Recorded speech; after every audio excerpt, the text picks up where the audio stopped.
Police ওঠার পরে বলতেছে জাপ দেওয়ার জন্য 4 তলা থেকে। আমি জাপ না দিয়ে লড়ে ধরে ঝুলেছিলাম আর কি।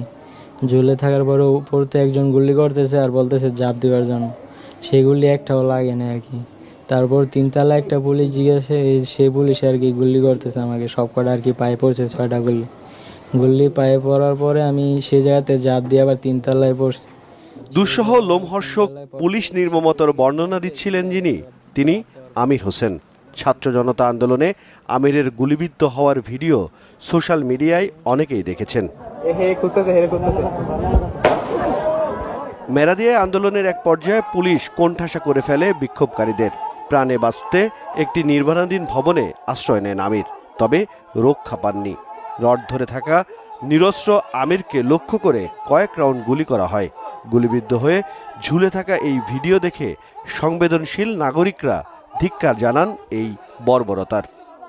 এই যে একটা লাগছে এদিক দিয়ে বাড়িছে, আরেকটা এদিক দিয়ে লাগে এদিক দিয়ে বাড়িছে, আরেকটা এদিক দিয়ে লাগে এদিক দিয়ে বাড়িছে, আরেকটা এই জায়গাটা লাগছে ওই জায়গাটা বাড়িছে, তারপরে যে একটা এন দিয়ে লাগছে ওই দিক দিয়ে বাড়িছে, আরেকটা এদিক দিয়ে লাগছে এদিক দিয়ে বাড়িছে।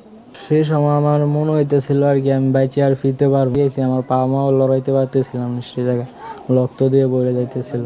মেরাদিয়ায় জীর্ণ কুঠিরে ভাই বোনদের নিয়ে বাস করেন পেশায় দিনমজুর আমির হোসেন।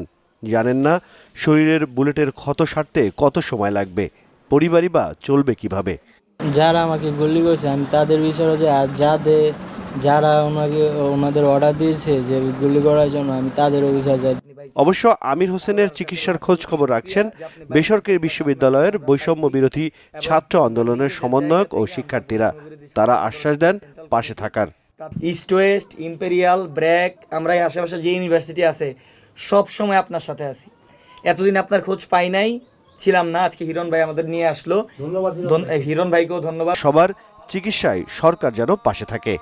বেসরকারি বিশ্ববিদ্যালয় হইতে যত ধরনের সাপোর্ট দরকার, যদি আমরা গভর্নমেন্ট থেকে কোনো সাপোর্ট নাও পাই, আমরা নিজেরা আমরা সাহায্য করব।